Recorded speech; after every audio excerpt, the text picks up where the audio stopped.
Hey, welcome back. Just gonna shut this door real quick. Okay, welcome back, you beautiful hosers. And welcome back to another YouTube video. Today is obviously the day because you read the title. I need to go grab something real quick.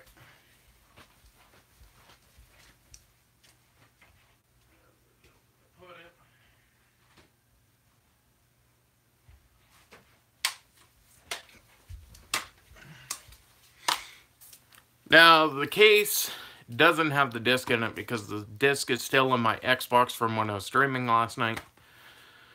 I almost streamed for 2 hours, didn't quite make 2 hours, but we did get some gaming on this bad boy.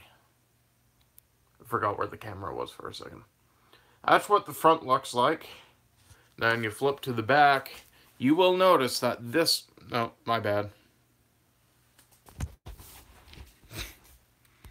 You will notice the first thing right there. Xbox One X Enhanced. There is Xbox single player, multiplayer, Xbox Live multiplayer, Xbox Live co-op. And the arcade stick is optional. I have never liked arcade sticks, so if anybody's playing with one, that's probably why I did trash last night. But other than that, it's a great all-around game. They did introduce a new character that is made by Toriyama himself. And she just happens to be right there. Only thing about her is she was like every other Injustice character, Brainiac and Shinnok. You gotta actually finish the story mode to unlock this character. Now, that part's pretty straightforward. But there's a couple parts that I have found where the mouthing doesn't quite work, because when I won my second match with FighterZ last night, I noticed his lips were moving and he wasn't even talking. So for some reason, even though I put it to the dubbed version, he was talking in Japanese. He wasn't talking in English. So after the sentence had already finished, his mouth is going on for a good 10 seconds, I would think. It was a little awkward. So there are times that you'll find that where the mouth isn't actually synced. But overall, I actually highly recommend this game. It is a great game to play. Only thing is if you're not very good at it, like I am, I suggest you go and do the practice modes, or at least play through the story and do the practice tutorials that they give you. Those actually do help quite a bit. Now, practice mode will run you through it as well, but you only get the achievement if you go through the practice mode ladder. I did that. I found out one combo that I can never pull off again, even if my life depended on it. Kind of sucks, but the graphics on this look exactly like they came right out of the anime. That is the best part about this entire thing. The graphics are nice. They sort of look Borderlands-esque to me. But then again, I do like Borderlands graphics, and these guys actually did an amazing job of setting up a fighting game and having balance. Now, the interesting thing about your combos is if you're already doing a combo into a super, your super will do significantly less damage. But if you are getting outnumbered and they are just beating the holy hell out of you, your super can take anywhere from that 30 to 60% of their health. It's pretty much just a luck of the draw sort of thing. So if you're doing really well, don't expect to finish the enemy off right away.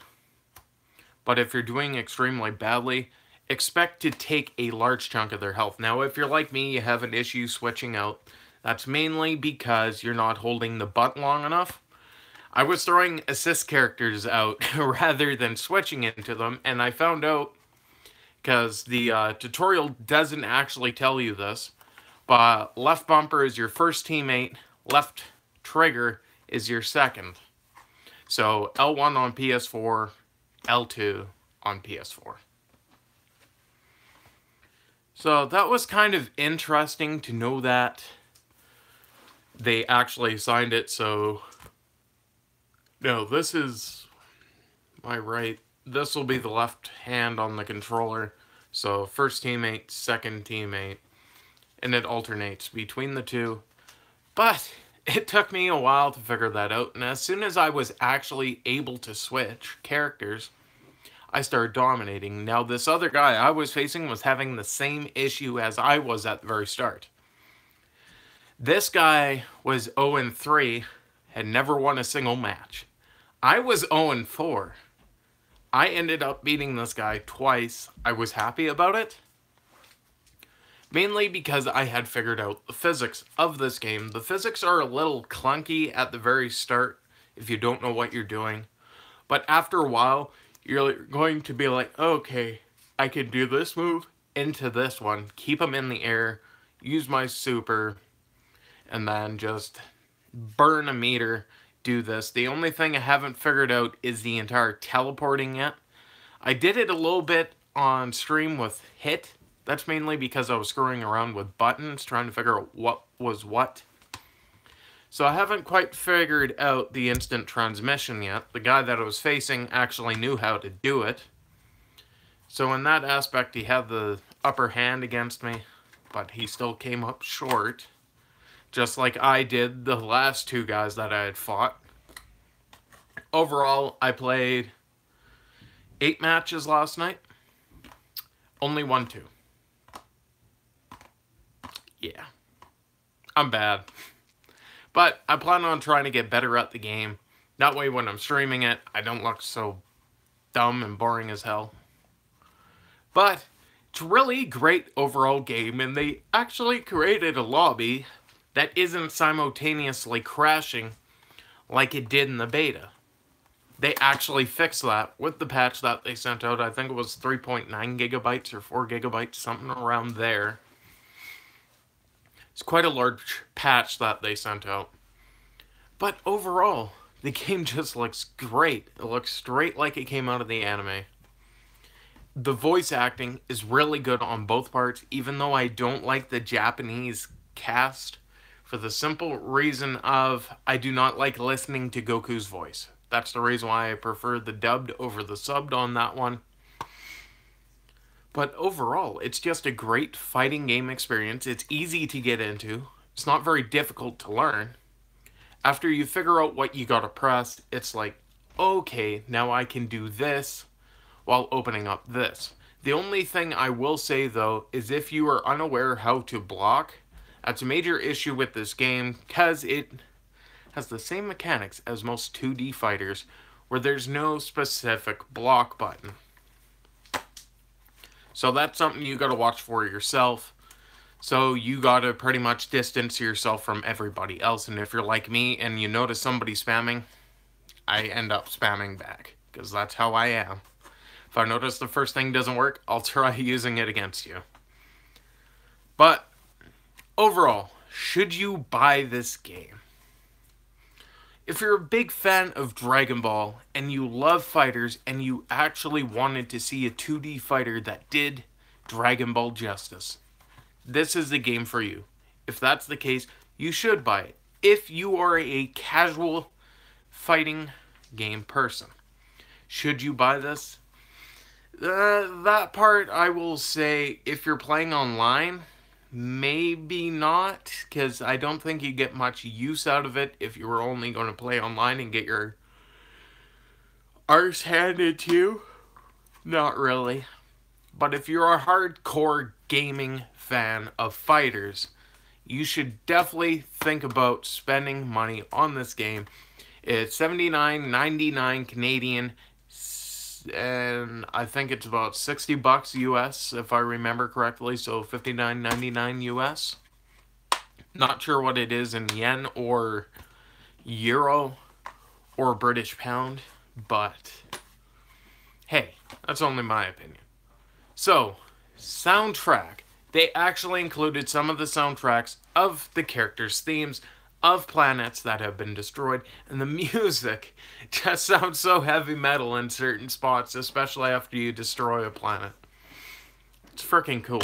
That's all I can say. The music is great, the characters are great.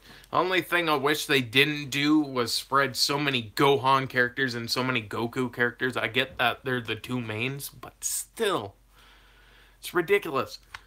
There's 2 Vegetas, possibly 3. Then there's Goku, Super Saiyan Blue Goku, Black Goku. It's ridiculous.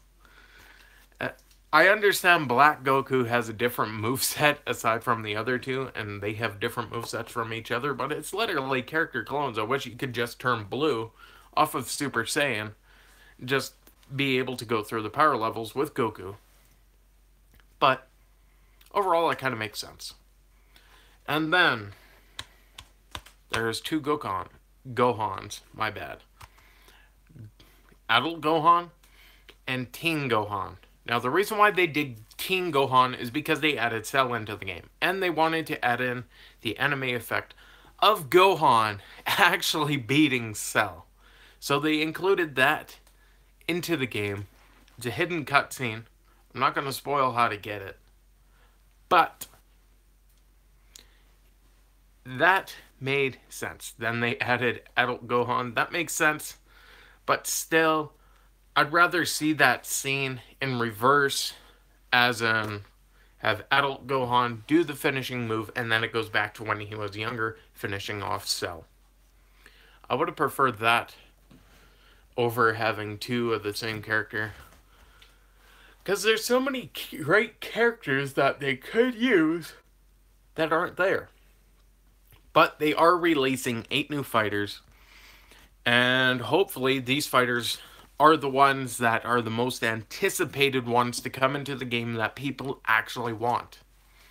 I hope it's not like 8 new characters, because then we're going to be staring at them going, is this canon? Is this not? Does this make any sense?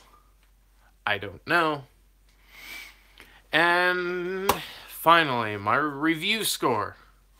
I give this a game a 9.4. Oh, 4. There we go. I did 4 over here, and you only seen 3 of my fingers, and I was like, oh wait, camera's over here. 4. So yeah, it's a great game. The fighting, music, the cast is great. There are a few things that need fixing from day one. I'm sure they will fix them eventually. But it's an amazing game. I'm going to play more tonight. And I'm going to make sure I stream more tonight, because I don't work tomorrow either.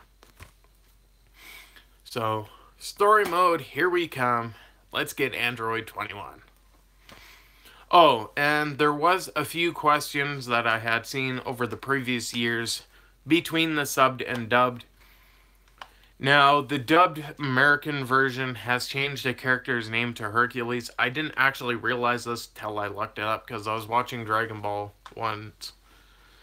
On the uncut version, I was like, that doesn't make sense. Why is his name changed? I went and looked it up. They did change it because of censorship. Because they didn't want everybody going and looking at the one character because of what he was actually named. So they changed his name to Hercules. Now, you should know what character I'm talking about if you're a Dragon Ball fan. Hercules is the dumbest human possible. He's cocky as hell. He's very, very prideful. But when it comes to Majin Buu, he's just absolutely useless. Funny character overall, but his real name is actually Mr. Satan. Now, that may come as a shock to some, may not, because if you were watching the uncut version, he's been Mr. Satan all this time, but if you are watching the censored version, he's always been Hercules. Now, I prefer him being Hercules over Mr. Satan, mainly because I don't care that his surname is Mr., and then his last name is actually Satan. I just care for the fact of his character is just, I don't know. For me, his character is just too cocky. I could never get into liking him. I remember for the longest time, my favorite character was actually Krillin, and then I was like, nah, I just seen Goku do that. Goku's cool. Dragon Ball's been censored a lot over the years, mainly because of the Japanese uncut versions actually including nudity. But, hey, that's just one guy's opinion. Let me know yours down in the comments down below. And as always, I hope you're having a fantastic 2018. And if you're not, I hope it gets better for you.